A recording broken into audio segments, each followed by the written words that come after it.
കർത്താവിൻ്റെ ധന്യനാമം വാഴ്ത്തപ്പെടുമാറാകട്ടെ. 2024 ഡിസംബർ മാസം 29-ാം തീയതി വീട്ടിലെ സ്വാഭാവികമായി ഞങ്ങൾക്ക് ദൈവസന്നിധിയിലായിരിക്കാൻ കർത്താവ് തന്ന കൃപയ്ക്കായി സ്തോത്രം. 2-3 പേർ എൻ്റെ നാമത്തിൽ കൂടിയുള്ള മധ്യത്തിൽ ഞാനുണ്ടെന്നുള്ള കർത്താവിൻ്റെ വിലയേറിയ വാഗ്ദത്തം ചെയ്തവൻ വിശ്വസ്തനാകിയാൽ അവനത് നിവർത്തിക്കാൻ ശക്തനെന്ന് എഴുതിയിരിക്കുന്ന പോലെ കർത്താവിൻ്റെ വാഗ്ദത്ത പ്രകാരം ഞങ്ങൾ 2 പേരിരുന്ന് പ്രാർത്ഥിച്ചാലും അത് കർത്താവിന് പ്രസാദം. കാരണം കർത്താവ് അങ്ങനെ പറഞ്ഞു, അതുകൊണ്ടാണ്. കർത്താവിൻ്റെ വാക്ക് ഒരിക്കലും പാഴ്വാക്കാകുകയില്ലല്ലോ. അങ്ങനെ ഇന്ന് സ്വാഭാവികമായി ദൈവസന്നിധിയിൽ സന്തോഷിപ്പാൻ കർത്താവ് തരുന്ന കൃപയ്ക്കായി നന്ദിയോടെ സ്തോത്രം. ഒരാഴ്ചത്തെ ഇടവേളയ്ക്ക് ശേഷം വിശുദ്ധ സ്വാഭാവികമായി കടന്നു വരാനിടയായി. സഭായോഗത്തിൽ നമ്മൾ വരുന്നതിൻ്റെ പ്രധാന ലക്ഷ്യം എന്താണെന്നുള്ളത് പലർക്കും വേണ്ട രീതിയിൽ അറിയത്തില്ല എന്ന് ചിന്തിച്ചു പോകും. പലരുടെയും ചെയ്തികൾ കണ്ടിട്ട് വിശുദ്ധന്മാർ ആഴ്ചവട്ടത്തിൻ്റെ 1-ാം നാൾ കൂടി വന്ന് ദൈവത്തെ ആരാധിച്ചതായിട്ട് വേദപുസ്തകത്തിൽ കാണും. ആരാധിച്ചത് എങ്ങനെ ആരാധിച്ചു? യോഹന്നാൻ്റെ സുവിശേഷം ഞാൻ എപ്പോഴും പറയുന്ന ആ പല്ലവികൾ തന്നെ പിന്നെയും പറയുക. ഇതൊന്നൊരു പുത്തരിയല്ല, അത് നിങ്ങളെ ഒന്നുകൂടി ഓർപ്പിച്ചുണർത്തുക മാത്രമേ ചെയ്യുന്നു. അതിൻ്റെ 4-ാം അധ്യായം നമ്മൾ പഠിക്കുമ്പോൾ സത്യനമസ്കാരികൾ പിതാവിനെ ആത്മാവിലും സത്യത്തിലും നമസ്കരിക്കുന്ന നാഴിക വരുന്നു, ഇപ്പോൾ വന്നുമിരിക്കുന്നു.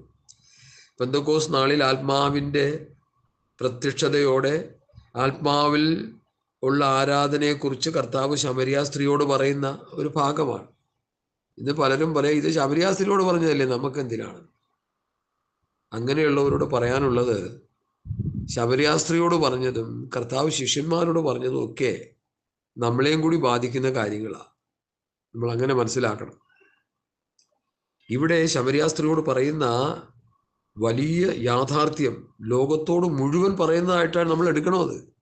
വിശ്വാസികളോട് മുഴുവൻ. സത്യനമസ്കാരികൾ പിതാവിനെ ആത്മാവിലും സത്യത്തിലും നമസ്കരിക്കുന്ന നാഴിക വരുന്നു, ഇപ്പോൾ വന്നുമിരിക്കുന്നു. തന്നെ നമസ്കരിക്കുന്നവർ ഇങ്ങനെയുള്ളവരായിരിക്കണമെന്ന് പിതാവ് ഇച്ഛിക്കുന്നു. ദൈവം ആത്മാവാകുന്നു, അവരെ നമസ്കരിക്കുന്നവർ ആത്മാവിലും സത്യത്തിലും നമസ്കരിക്കണം. ഈ പ്രസ്താവന പുതിയ നിയമ ആരാധനയുടെ വസ്തുനിഷ്ഠമായ കാര്യം ശമരിയ സ്ത്രീയോട് പറയുക. അത് അവരോട് പറഞ്ഞതാണെന്നും പറഞ്ഞ് നമുക്ക് എന്താ കാര്യമെന്ന് പറഞ്ഞാൽ അത് ആത്മീക ശൈശവം ആണെന്നേ നമുക്ക് പറയാൻ പറ്റും. ശൈശവത്തിൻ്റെ പ്രസ്താവനകളാണ്. പലരും അങ്ങനെ പറഞ്ഞ് ഞാൻ കേട്ടിട്ടുണ്ട്. ഇത് അവരോട് പറഞ്ഞല്ലേ, ഇത് ഇവരോട് പറഞ്ഞല്ലേ, നമുക്കെന്തിനാ?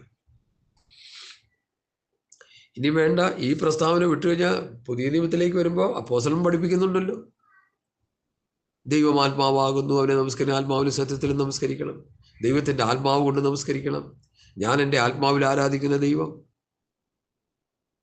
സങ്കീർത്തനാലും സ്തുതികളാലും ആത്മീയ ഗീതങ്ങളാലും ദൈവത്തെ ആരാധിക്കണം. ഇസ്രായേൽ മക്കളെ കുറിച്ചുള്ള ദൈവത്തിൻ്റെ പർപ്പസ് എന്തായിരുന്നു? ദൈവത്തെ ആരാധിക്കണം. 430 സംവത്സരം അടിമത്വത്തിൽ കിടന്ന ഇസ്രായേൽ മക്കളെ കുറിച്ചുള്ള ദൈവത്തിൻ്റെ ഹിതം എന്തായിരുന്നു? അവർ ദൈവത്തെ ആരാധിക്കണം. എന്നെ ആരാധിപ്പാൻ എൻ്റെ ജനത്തെ വിട്ടയക്കുക, എന്നെ ആരാധിപ്പാൻ എൻ്റെ ജനത്തെ വിട്ടയക്കുക, എന്നെ ആരാധിപ്പാൻ എൻ്റെ ജനത്തെ വിട്ടയക്കുക. ബുക്ക് ഓഫ് എക്സോഡോസിൽ, പുറപ്പാട് പുസ്തകത്തിൽ എത്രയോ പ്രാവശ്യം അത് റിപ്പീറ്റ് ചെയ്യുന്നുണ്ട്. ദൂതനെ സൃഷ്ടിച്ചത് എന്തിനാ? ദൈവത്തെ ആരാധിക്കുക. അവര് നിഗളിച്ചപ്പോൾ ദൈവം അവരെ വെട്ടിക്കളഞ്ഞു, നമുക്കറിയാം. അത് കഴിഞ്ഞ് മനുഷ്യനെ സൃഷ്ടിച്ചതിൻ്റെ ഉദ്ദേശം എന്താ? അത് ദൈവത്തെ ആരാധിക്കുക. ഈ യാഥാർത്ഥ്യം നമ്മൾ മനസ്സിലാക്കണം. ദൂതനെ സൃഷ്ടിച്ചത് ദൈവത്തെ ആരാധിക്കാൻ. ഒരു കൂട്ടം ദൂതന്മാർ 2 കൊണ്ട് പറന്ന്, 2 കൊണ്ട് മുഖം മൂടി, 2 കൊണ്ട് പാദം മൂടി സൈന്യങ്ങളുടെ ദൈവമായ യഹോവ പരിശുദ്ധൻ പരിശുദ്ധൻ പരിശുദ്ധൻ എന്ന് അവരെ ആരാധിച്ചുകൊണ്ടിരിക്കുക. ഇനി സ്വർഗത്തിൽ ചെന്നാൽ നമ്മുടെ ജോലി എന്താ? ദൈവത്തെ ആരാധിക്കുക. ഈ ആരാധന എന്നുള്ള വിഷയം എസ്പെഷ്യലി അതൊന്നും എടുത്ത് പഠിക്കേണ്ട കാര്യമാണ്. ഞാനിപ്പോൾ അതിന് സമയം എടുക്കുന്നില്ല.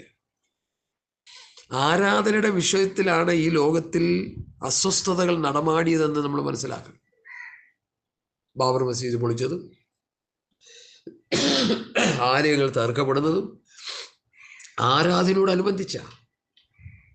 യഥാർത്ഥത്തിൽ സത്യദൈവത്തെ ആരാധിക്കുന്ന ഒരു കൂട്ടം ജനം ഇന്ന് ഭൂമിയിലുണ്ട്. അത് അവിടെവിടങ്ങളിലായി ചെതറിക്കിടക്കുക. ചെറിയൊരു ഗ്രൂപ്പേ ഉള്ളൂ, ഒരു ശേഷിപ്പേ ഉള്ളൂ. എന്നാൽ മറ്റുള്ള ആരാധനകൾ തകർത്തു വെച്ച് നടക്കുക. ആ ആരാധനക്കാരെല്ലാം കൊള്ളയും കൊള്ളിവെപ്പും വെട്ടും കുത്തും എല്ലാം നടത്തിക്കൊണ്ടും ഇരിക്കുക. നമുക്കറിയാം, ഞാൻ പറയാതെ തന്നെ. ആരാധന എന്നുള്ള വിഷയം വളരെ പ്രധാനമാണ് ദൈവമക്കളെ. ഞാൻ പറഞ്ഞല്ലോ, ദൂതന്മാരെ സൃഷ്ടിച്ച ദൈവത്തെ ആരാധിക്കാൻ, ഇസ്രായേൽ മക്കളെ കുറിച്ചുള്ള ദൈവത്തിന്റെ പർപ്പസ് ദൈവത്തെ ആരാധിക്കാൻ, പുതിയ നിയമസഭയെ കുറിച്ചുള്ള ദൈവത്തിന്റെ ചിന്ത ദൈവത്തെ ആരാധിക്കണം. ഇതൊന്നും ആരും ചെയ്യുന്നില്ല. ആരാധന മുടക്കി പല കാര്യങ്ങൾക്ക് പോകുന്നവരുണ്ട്. എൻ്റെ ഒരു കൂടെ സഹോദരനുണ്ട്, ഞാൻ പുള്ളിയെ കഠിനമായി ശാസിക്കാറുണ്ട് ആ കാര്യത്തിൽ. ഞാൻ അദ്ദേഹത്തോട് പറഞ്ഞു, ജോലി മുടക്കിയിട്ട് ഇതിന്റെ ഭൗതിക കാര്യങ്ങൾക്ക് പോകും, ആരാധന മുടക്കിയ കാര്യങ്ങൾ പോകരുത്. അങ്ങോട്ട് അംഗീകരിക്കാൻ പറ്റുന്നില്ല, ബോധമില്ല, പിന്നെ പറഞ്ഞിട്ട് എന്താ കാര്യം? സ്വതന്ത്രം. ദൈവമക്കളെ, നമ്മൾ പറയുന്നതിന്റെ ഉദ്ദേശശുദ്ധി എന്താണെന്ന് മനസ്സിലാക്കണം. സത്യത്തിലും ആത്മാവിലും പുതിയ നിയമസഭ കർത്താവിനെ ആരാധിച്ചു വന്നു. ഇന്ന് ആ ആരാധന വികൃതമാക്കി കളഞ്ഞില്ലേ പലരും? ആരാധന പാട്ടിൽ ഒതുക്കുന്നവരുണ്ട്, ആരാധന മറ്റു പല നിലയിലുമൊക്കെ ചെയ്യുന്നവരുണ്ട്. കർത്താവ് പറഞ്ഞു, ഗോഡ് ഈസ് സ്പിരിറ്റ്, ദൈവം ആത്മാവാകുന്നു. അവരെ നമസ്കരിക്കുന്നവർ ആത്മാവിലും സത്യത്തിലും നമസ്കരിക്കും. പെന്തക്കോസ്ത് നാൾ വന്നപ്പോൾ അവരത് അങ്ങനെ ചെയ്തു. അന്ന് മുതൽ ആരാധന സ്റ്റാർട്ടായി. ഈ കർത്താവ് വരുന്നവരെ ആരാധന നടക്കും, ഈ ഭൂമിയിലുണ്ടത്. ലോകത്തുള്ള പെന്തക്കോസ്തുകാരും ദൈവത്തെ ആരാധിക്കുന്നത് ഞാൻ വിശ്വസിക്കുന്നേ ഇല്ല. കാരണം അവരൊക്കെ ആരാധിക്കുന്നു എന്ന് പറഞ്ഞ് കുറെ പെട്ട് പാട്ട് പാടി കൂട്ടുക. പാട്ട് ആരാധനയായിട്ട് ആരും എടുക്കരുത്, പ്ലീസ്, ദൈവത്തെ ഓർത്ത്. പൗലോസും ശീലാസും കാരാഗൃഹത്തിൽ കിടന്നപ്പോൾ പാട്ടുപാടി സ്തുതിച്ചു എന്ന് എഴുതിയിരിക്കുന്നു. അത് വെച്ചാണ് പ്രൈസ് ആൻഡ് വേർഷിപ്പ് എന്നും പറഞ്ഞൊരു ഗ്രൂപ്പ് ഇപ്പോൾ ഇറങ്ങിയിരിക്കുന്നത്. അത് വചനവിരുദ്ധമാണ്. അപ്പോസ്തലന്മാർ ആത്മാവിലും സത്യത്തിലും ആരാധിച്ചു. പൗലോസും ശീലാസും കാരാഗൃഹത്തിൽ ആത്മാവിലും സത്യത്തിലും കർത്താവിനെ ആരാധിച്ചു. അവർ ആത്മനിറവിൽ ദൈവത്തെ ആരാധിച്ചു. അവരുടെ ഇടയിൽ ദൈവത്തിന്റെ പ്രവൃത്തികൾ വെളിപ്പെട്ടു. കാരാഗൃഹത്തിലായിരുന്ന പൗലോസും ശീലാസും ആത്മാവിൽ ആരാധിച്ചപ്പോൾ അവരുടെ ബന്ധനങ്ങൾ ദൈവം പൊട്ടിത്തെറിഞ്ഞു. അവരെ ഉപദ്രവിച്ചവരെല്ലാം അവരുടെ മുമ്പിൽ വന്ന് യജമാനനെ എന്ന് വിളിക്കത്തക്ക നിലയിലേക്ക് കാര്യങ്ങൾ മാറി. ഞാൻ ഓർക്കുന്നുണ്ട്, ആരാധനയെക്കുറിച്ച് ഒരു സംഭവ കഥ പറഞ്ഞു കേട്ടത്. പണ്ട്, ഇന്നുമല്ല, വർഷങ്ങൾക്ക്, എനിക്ക് തോന്നുന്നു 6 നൂറ്റാണ്ടിന് മുമ്പായിരിക്കാം, 50 വർഷങ്ങൾക്ക് മുമ്പാ. 6 നൂറ്റാണ്ടല്ല, 50 വർഷങ്ങൾക്ക് മുമ്പ്. ഒരു ചർച്ചില് ഒരു കൂട്ടം ജനം ആരാധിച്ചുകൊണ്ടിരിക്കുക. ഒരു സുവിശേഷ വിരോധി ബോംബുമായിട്ട് ചെന്ന് വലിച്ചെറിഞ്ഞു, ജനലിൽ കൂടി വലിച്ചെറിഞ്ഞു. ജനലിന്റെ കമ്പി തട്ടി ബോംബ് നേരെ ഇവന്റെ അടുക്ക വന്നു. ഇവന്റെ കാല് കഷ്ണമായിട്ട് മുറിഞ്ഞു പോയി. വിശ്വാസികൾ ആരാധിച്ചുകൊണ്ടിരിക്കുമ്പോൾ ഒരു വിളി കേൾക്കാം, ഇറങ്ങി വന്ന് ആ പ്രിയ സഹോദരനെ കൊണ്ട് ഹോസ്പിറ്റലിൽ പോയി ചരിത്രം. അതേപോലെ ആത്മാവിലും സത്യത്തിൽ ആരാധിക്കുന്ന ഒരു കൂട്ടം ഒരു മീറ്റിംഗ് നടത്തിയപ്പോൾ അവിടെ തടസ്സം ചെയ്യാൻ ചെന്നപ്പോൾ ആശാരി ഉപദേശി പറഞ്ഞൊരു കാര്യം ഞാൻ ഓർത്തുപോയി. രാത്രി അവർ ആത്മാവിൽ ആരാധിച്ച് മീറ്റിങ്ങിന് തുടങ്ങാൻ സമയത്ത് വന്ന് ഫീസ് ഊരി. 2 പ്രാവശ്യം ഊരി, 1 പ്രാവശ്യം ഊരി, 2 പ്രാവശ്യം ഊരി, 3 പ്രാവശ്യം ഊരി. 3-ാം പ്രാവശ്യം ആ ഉപദേശി പറഞ്ഞു, സഹോദരാ, നീ ഫീസ് ഊരരുത്. അദ്ദേഹം ഒരു ഫലിതം പറയുന്ന ആൾ കൂടിയാണ് ഒരല്പം. നിന്റെ ഫീസ് ചിലപ്പോൾ ദൈവം ഊരിയെന്ന് വരും, അതുകൊണ്ട് ഊരരുത്. ആ മനുഷ്യൻ പിന്നെ ഊരി. അദ്ദേഹം ഒരു തീക്കഷ്ണം, ഒരു തീക്കട്ടയായി, ഒരു കരിക്കട്ടയായി അവിടെ വീണു എന്നാണ് പറഞ്ഞു കേട്ടത്. ഞാനത് വിശ്വസിക്കുന്നു. കാരണം ആശാരി ഉദ്ദേശിക്ക് പകരം വെക്കാൻ ആശാരി ഉദ്ദേശി മാത്രമേ ഉള്ളൂ. ധീരനായ ഒരു കർത്താവിൻ്റെ ദാസനായി. വിശേഷാൽ സുവിശേഷ വിരോധികളോടൊക്കെ സുവിശേഷം പറയാൻ എന്തോ ഒരു ചങ്കുറ്റമാണ് അദ്ദേഹം കാണിച്ചത്. ഞാൻ അതിൻ്റെ മുൻപിൽ നമിക്കുന്നു. പലരും പല നിലയിലൊക്കെ അദ്ദേഹത്തെക്കുറിച്ച് ചിത്രീകരിക്കുന്നുണ്ട്. എനിക്കത് വിഷയമല്ല. ഞാൻ കേട്ടെടുത്തോളം ധീരനായ ഒരു പോരാളിയായി ആശാരി ഉപദേശി, അതുപോലെ പല പല സുവിശേഷകന്മാർ, വി.എ. തോമസ് എന്ന കരുത്തനായ ഒരു സുവിശേഷകൻ, കേരളക്കരയെ കിടുകിടാ വിറപ്പിച്ച ഒരു മനുഷ്യനാണ്. അദ്ദേഹം സുവിശേഷം പറയുമ്പോൾ ജനം കരയുമായിരുന്നു. ആരെ സാക്ഷി? ഞാൻ സാക്ഷി. അതുകൊണ്ടാണ് ഞാൻ പറയുന്നത്. എത്രയോ പേര് രക്ഷിക്കപ്പെട്ടു. ഇന്ന് അങ്ങനെയുള്ള മീറ്റിങ്ങുകളില്ല. പോട്ടെ, ഞാൻ വിഷയത്തിലേക്ക് മടങ്ങി വരുന്നു. അപ്പം ആരാധന എന്നുള്ളത് ഒരു ദൈവ പൈതലിൻ്റെ ജീവിതത്തിലെ പരമപ്രധാനമായ ഒരു വിഷയമാണ്. ഈ ആരാധന മുടക്കി അവരവരുടെ ഭൗതിക കാര്യങ്ങൾ ചെയ്യുന്നവരെ ദൈവം അവരെ കൈക്കൊള്ളുകയില്ല. കാരണം ദൈവകൽപ്പന ലംഘിക്കുക ചെയ്യുന്നു. എനിക്കറിയാം, എൻ്റെ കൂടെ കൂടിയിരുന്നൊരു സഹോദരൻ പണ്ട് ആരാധന ദിവസം ഏതൊരു ചെറിയൊരു ഹോട്ടൽ തുടങ്ങാൻ പോകണം, അതിൻ്റെ ഉദ്ഘാടനമാണെന്ന് പറഞ്ഞ് പുള്ളി പറഞ്ഞിട്ട് പോയി. ഞാൻ അദ്ദേഹത്തെ കഠിനമായി ശാസിക്കാനിടയായി. അദ്ദേഹത്തിന് അത് ഉൾക്കൊള്ളാനായിട്ടൊക്കെ കഴിയുന്നില്ല. ശാസിക്കുക, കഠിനമായി ശാസിക്കുക, തർജ്ജനം ചെയ്യുക. വിശുദ്ധ സഭായോഗത്തിൽ വന്ന് കർത്താവിനെ ആത്മാവിലും സത്യത്തിലും ആരാധിക്കണമെന്നുള്ളത് പുതിയ നിയമസഭയുടെ ശക്തമായ പ്രമാണമാണ്. ആഴ്ചവട്ടത്തിൻ്റെ 1-ാം നാൾ അവർ കടന്നു വന്ന് കർത്താവിനെ ആരാധിച്ചു. ഇന്ന് സഭകളിലൊന്നും ആത്മാവിൻ്റെ ആരാധനയില്ല. ഇന്ന് സംഗീത ദിശകൾ നടക്കുകയാണ്. ഇന്ന് ഇൻസ്ട്രുമെന്റ്സിന്റെ അതിപ്രസരം നടക്കുകയാണ്. പാട്ടുകാരുടെ പാട്ടിൻ്റെ കൊഴുപ്പ് നടക്കുകയാണ്. ആരാധന ഇതുമായിട്ടൊന്നും യാതൊരു ബന്ധമില്ല ദൈവമക്കളെ. ഞാനിത് മനസ്സിലാക്കിയത് കൊണ്ട് പറയുക. 2 പ്രാവശ്യം ഞങ്ങൾ ചേർത്തലയെന്ന് പറഞ്ഞൊരു സ്ഥലത്ത് ഒരു പ്രവർത്തനം നടന്നു. അവിടെ ആത്മാവിൻ്റെ ആരാധന വെളിപ്പെട്ടു. ആരാധന നീണ്ടുപോയ സമയം ഞങ്ങൾക്കും അറിയില്ലായിരുന്നു. അതുപോലെ അങ്ങ് നീണ്ടുപോയി. അപ്പൊ എനിക്ക് മനസ്സിലായി, ഇത് ആരാധന, അതാണ് ആരാധന. നമ്മൾ ആത്മാവിൽ ആരാധിച്ചു കഴിഞ്ഞാൽ പരിസരം മറന്ന് നമ്മൾ ആരാധിക്കും. ആ ഒരു അനുഭവത്തിലേക്കൊക്കെ നമ്മൾ വരണം. അതിനുവേണ്ടി പ്രാർത്ഥിക്കണം. ഇന്ന് ഭൂമിയിൽ അങ്ങനെയുള്ള ആരാധന ഉണ്ടോ എന്ന് ചോദിച്ചാൽ എനിക്കറിയില്ല. കാണുമായിരിക്കാം. നമ്മളെക്കാൾ വിശുദ്ധിയിലും വേർപാടിലും പ്രമാണത്തിലും ജീവിക്കുന്ന കൂട്ടങ്ങളുണ്ടല്ലോ ഇന്ന് ഭൂമിയിൽ. ഇവിടെയൊക്കെ ഉണ്ട്. അതുകൊണ്ട് ആരാധന ആരും മുടക്കരുത് എന്ന് കൈകൂപ്പി ഞാൻ നിങ്ങളോട് പറയും. ആരും മുടക്കരുത്. അത് ആത്മാവിലും സത്യത്തിലും തന്നെ ആരാധിക്കണം.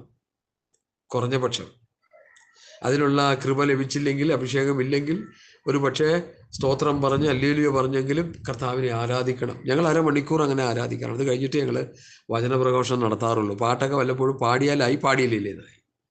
പാട്ടിനോട് നമുക്ക് വിരോധമൊന്നുമില്ല. പക്ഷേ അർത്ഥസമ്പുഷ്ടമായ പാട്ടുകളൊക്കെ എടുത്ത് പാടുന്നതിൽ തെറ്റില്ല എന്ന പക്ഷക്കാരനാണ് ഞാൻ.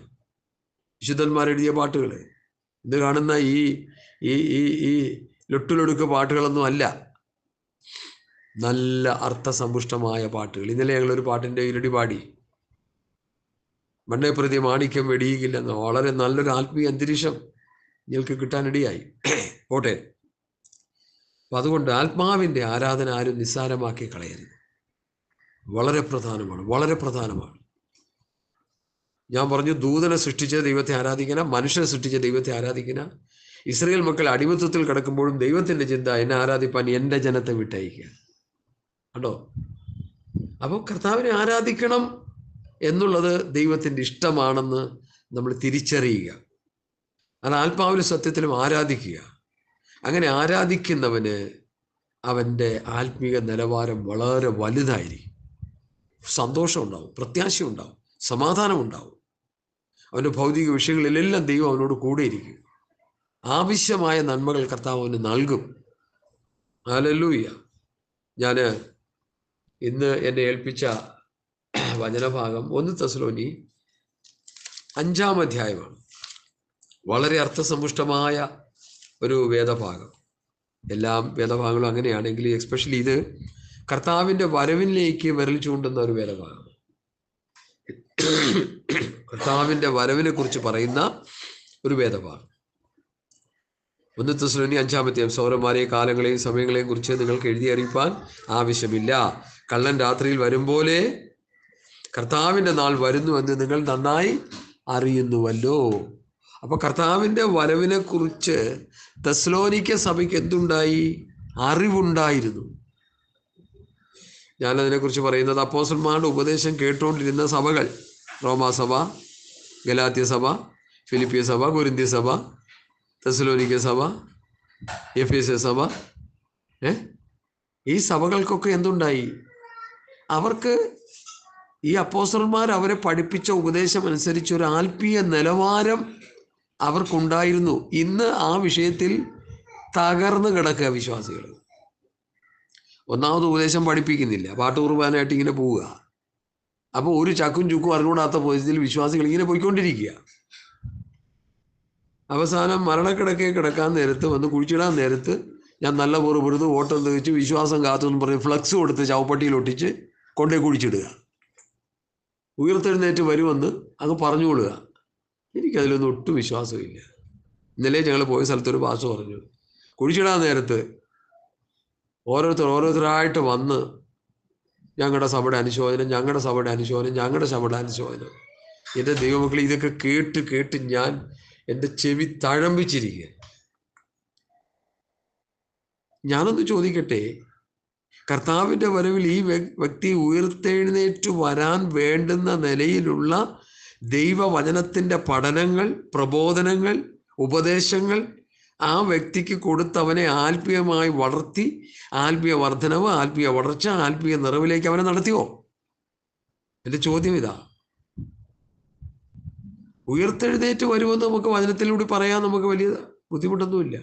ക്രിസ്തുവിൽ മരിച്ചവർ ഉയർത്തെഴുന്നേൽക്കുകയും ജീവനിലേക്ക് രൂപാന്തരം പ്രാപിക്കുകയും ചെയ്യുമെന്ന് പറയാൻ പുസ്തകത്തിലിരിക്കുന്ന കാര്യമില്ല. അത് വായിച്ചാൽ മതി. അത് നടക്കണ്ടേ? എൻ്റെ വിഷയം അതാ, നടക്കണ്ടേ? മരണമേ നിന്റെ ജയമെവിടെ? മരണമേ നിന്റെ വിഷമുള്ളവിടെ? മരണത്തിന്റെ വിഷമുള്ള പാപം, പാപത്തിന്റെ ശക്തി ന്യായപ്രമാണം. പാപത്തിന്റെ ശക്തി ന്യായപ്രമാണമാണെന്ന് എന്താന്നൊന്ന് തെളിയിച്ചു കൊടുക്കാനായിട്ട് പറ്റണ്ടേ? കർത്താവേ, സ്തോത്രം, സ്തോത്രം, സ്തോത്രം. ഞാൻ ഈ പറയുന്നത് കാതലായ വിഷയങ്ങളാണത്. അത് മനസ്സിലാക്കുക. ശുദ്ധഹൃദയം, നല്ല മനസ്സാക്ഷി, നിർവ്യാജ വിശ്വാസം എന്നിവയാൽ ഉളവാകുന്ന ദൈവസ്നേഹത്തിൽ നമ്മൾ ആ കാര്യങ്ങളൊന്ന് മനസ്സിലാക്കിയെടുക്കുക. ഒരു മരണാനന്തര ശുശ്രൂഷ പലതും ഞാൻ വെറുക്കുന്നു. കാരണം ഈ മരിച്ചു കിടക്കുന്ന വ്യക്തിക്ക് ഉയർത്തെഴുന്നേറ്റ് വരാനുള്ള യാതൊരു ഉപദേശങ്ങളും സഭകൾ, നല്ലൊരു ശതമാനം, ബഹുഭൂരിപക്ഷം സഭകളും പഠിപ്പിക്കുന്നില്ല.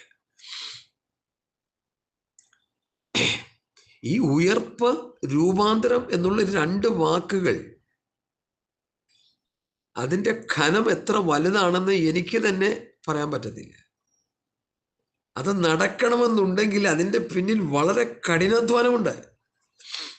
ഈസി ആയിട്ട് നടക്കില്ല.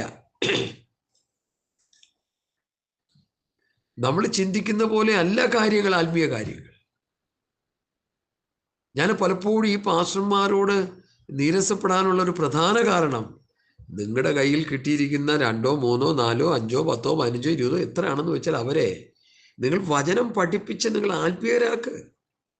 നിങ്ങൾ പാപത്തിന്റെ ദാസന്മാരായിരുന്നുവെങ്കിൽ നിങ്ങളെ പഠിപ്പിച്ച ഉപദേശ രൂപം ഹൃദയപൂർവ്വം അനുസരിച്ച് പാപത്തിന് സ്വാതന്ത്ര്യം പ്രാപിച്ച് നീതിക്ക് ദാസനായി. അപ്പൊ പാപത്തിന് സ്വാതന്ത്ര്യം പ്രാപിക്കുന്ന എങ്ങനെയാ? പാപത്തിന് വിടുതൽ പ്രാപിക്കുന്ന എങ്ങനെയാ? പഠിപ്പിച്ച ഉപദേശ രൂപം ഹൃദയപൂർവ്വം അനുസരിച്ച്.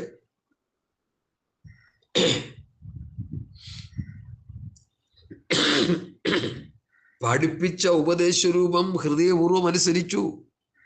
റോമാലേഖനം 16 വരുമ്പോൾ നിങ്ങൾ പഠിച്ച ഉപദേശത്തിന് വിപരീതമായി.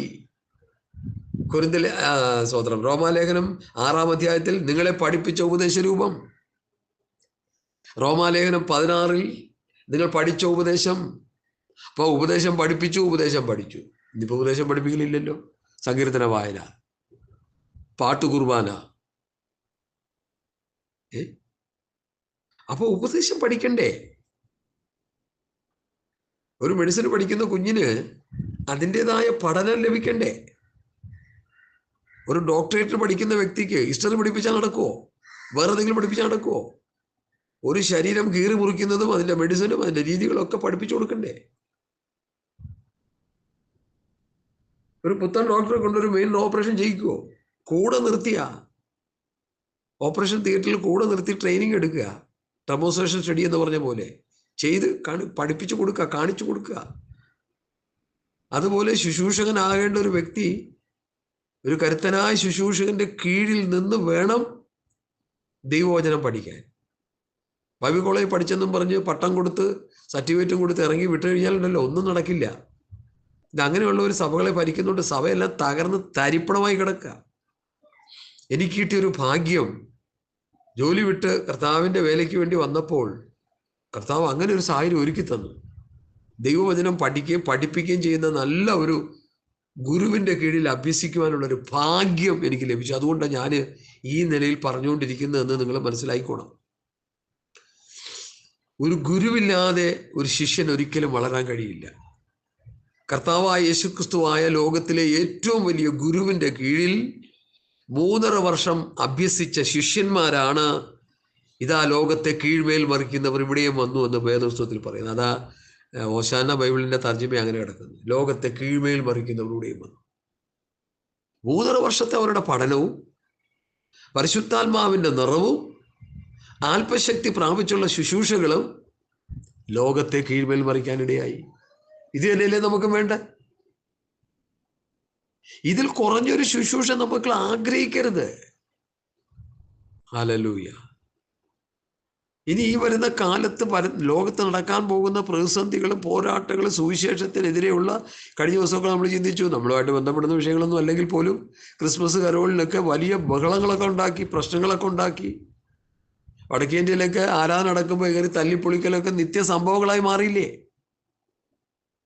ഹല്ലേലൂയ. ഇതൊക്കെ ഇനി വർദ്ധിച്ചു വരും. വലിയ പീഡയിലൂടെ സഭ കടന്നു പോകേണ്ടി വരും. ഈ പറഞ്ഞുകൊണ്ടിരിക്കുന്ന ഞാനും നിങ്ങളും അപ്രത്യക്ഷമായി പല പ്രതികൂലങ്ങളെയും തരണം ചെയ്യേണ്ടി വരും. നമുക്കതിനെ തരണം ചെയ്യാനായിട്ട് എന്ത് ശക്തി നമ്മളിലുണ്ട്? അതാ കർത്താവ് പറഞ്ഞു, എന്നോട് കേട്ട പിതാവിൻ്റെ വാഗ്ദത്തത്തിനോട് നിങ്ങൾ കാത്തിരിക്കണം, ശക്തി ലഭിച്ചിട്ട് എൻ്റെ സാക്ഷികളാകണം. പരിശുദ്ധാത്മാവിൻ്റെ നിറവോടുകൂടി ആത്മശക്തിയോടുകൂടി അവർ പോയി പ്രവർത്തിച്ചപ്പോൾ 3 പേരുടെ മുമ്പിൽ തള്ളിപ്പറഞ്ഞ പത്രോസ് തലകീഴായി ക്രൂശിക്കാനായിട്ട് ഏൽപ്പിച്ചു കൊടുത്തു. അതാണ് അതിൻ്റെ പ്രാധാന്യത. താൻ കർത്താവിൻ്റെ ഒരു ധീരസാക്ഷിയായി, രക്തസാക്ഷിയായി നിത്യതയിൽ വിശ്രമിക്കുന്നു.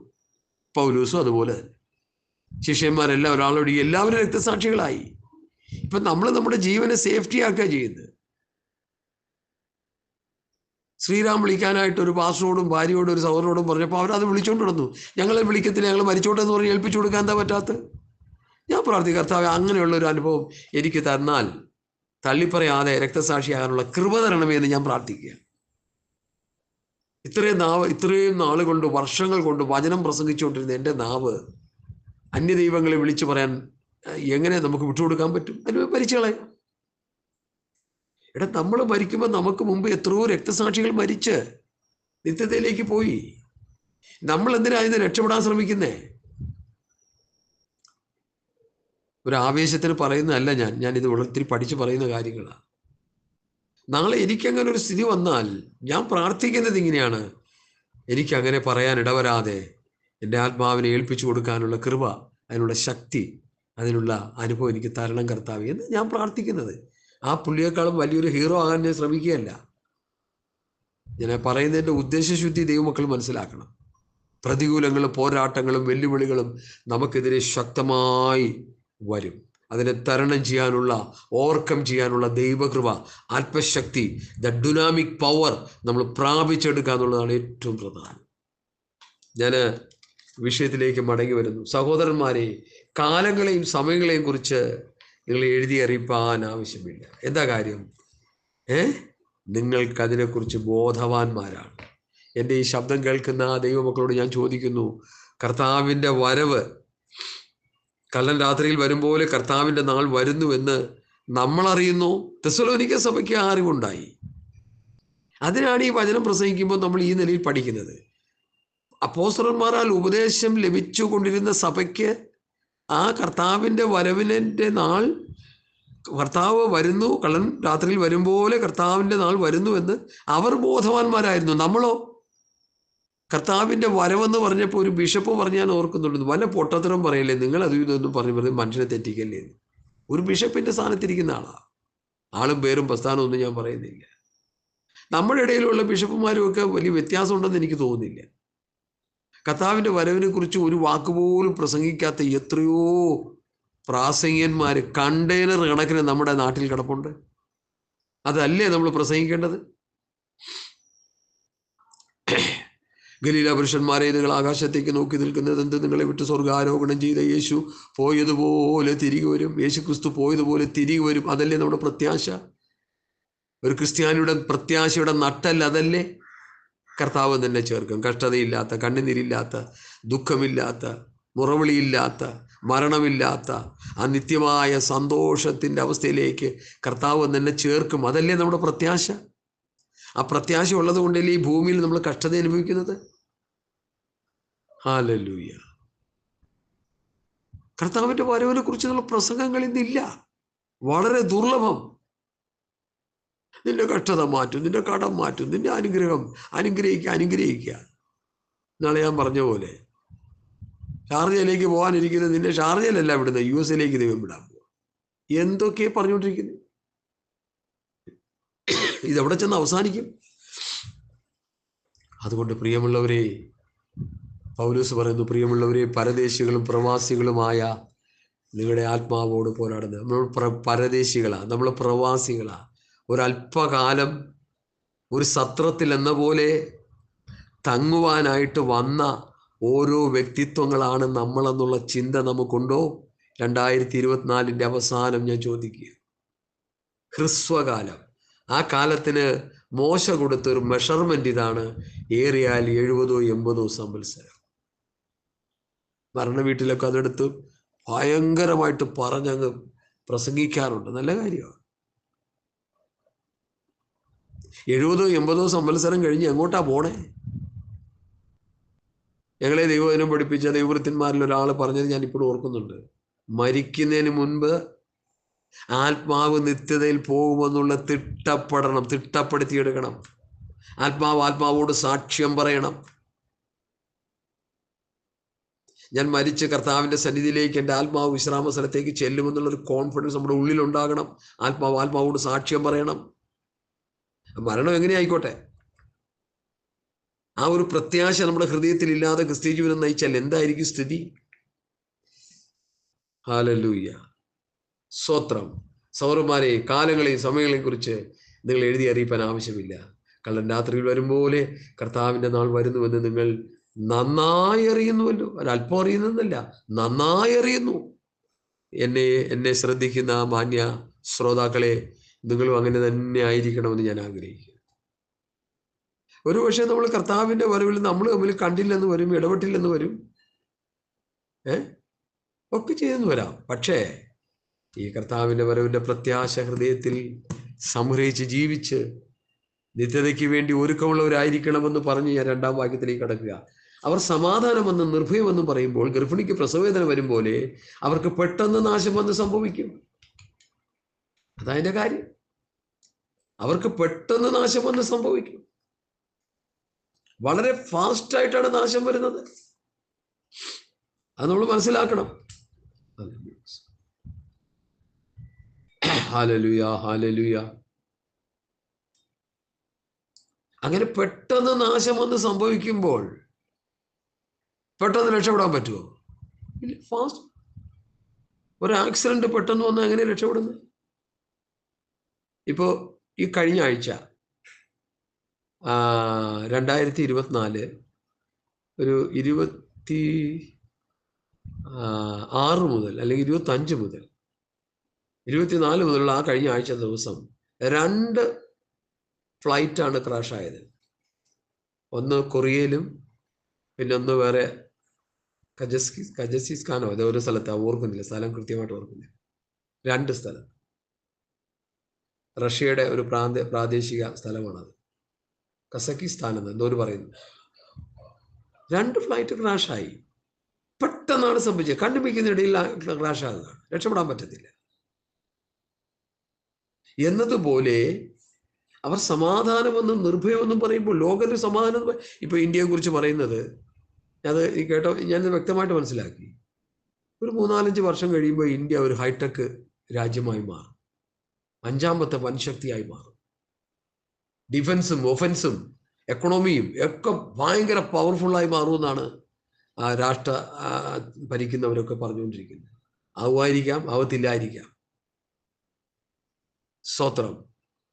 അപ്പൊ അവര് പറയുന്നത് എന്ത് പ്രശ്നം വന്നാലും നോ പ്രോബ്ലം, നമ്മൾ സമാധാനത്തിൽ. പാകിസ്ഥാൻ അടിച്ചു കഴിഞ്ഞാൽ അതിന്റെ 4 ഇരട്ടി ശക്തിയോടെ നമ്മൾ തിരിച്ചടിക്കും. ഇറാൻ അടിച്ചാൽ 4 ഇരട്ടി ശക്തിയോടെ നമ്മൾ തിരിച്ചടിക്കും. നമുക്കൊരു കുഴപ്പമൊന്നുമില്ല, നമ്മൾ ഓക്കെയാണ്. സമാധാനമെന്നും നിർഭയമെന്നും പറയുമ്പോൾ പെട്ടെന്ന് നാശം വന്ന് സംഭവിക്കും. ഇസ്രയേലിന്റെ 2023 ഒക്ടോബർ 7 തോന്നുന്നു, എൻ്റെ ഓർമ്മ ശരിയെങ്കിൽ, ഇസ്രയേലിലേക്ക് ഒരു കൂട്ടം ഹമാസിന്റെ പോരാളികൾ ഇരച്ചു കയറി 1500 പേരെ കണ്ടു പോന്നു. അതോടെ ഒരൊറ്റ ദിവസം കൊണ്ടുള്ളൊരു സംഭവമാണ്. പെട്ടെന്ന് അതോടെ വലിയ സമാധാനക്കേട് 2 രാജ്യങ്ങളും. ഹമാസ് ഏകദേശം 95% തീർന്നു കഴിഞ്ഞു. ഇസ്രയേലിലും വലിയ നാശനഷ്ടങ്ങൾ ഉണ്ടായി. ലോകം മുഴുവൻ കൊടിയ യുദ്ധത്തിലേക്ക് പോകാനിടയായി. ലക്ഷക്കണക്കിന് മനുഷ്യർ, കുഞ്ഞുകുട്ടികൾ, സ്ത്രീകൾ, പുരുഷന്മാർ, വയസ്സന്മാർ മൃത്യുവിനിരയായി തീർന്നു. കോടിക്കണക്കിന് നഷ്ടം ലോകത്തിന് സംഭവിച്ചു. ഒരു രാജ്യം തന്നെ കുട്ടിച്ചോറായി മാറി. പെട്ടെന്നൊരു ദിവസം, ഒക്ടോബർ 7, അവരെപ്പോഴും എടുത്തത് പറയുന്നുണ്ട്. പ്രിയ ദൈവമക്കളെ, അതുപോലെ കർത്താവിന്റെ വരവ് സംഭവിക്കും. അവർ സമാധാനമെന്നും നിർഭയമെന്നും പറയുമ്പോൾ ഗർഭിണിക്ക് പ്രസവവേദന വരും പോലെ പെട്ടെന്ന് നാശം വന്ന് സംഭവിക്കും. ഹല്ലേലൂയ.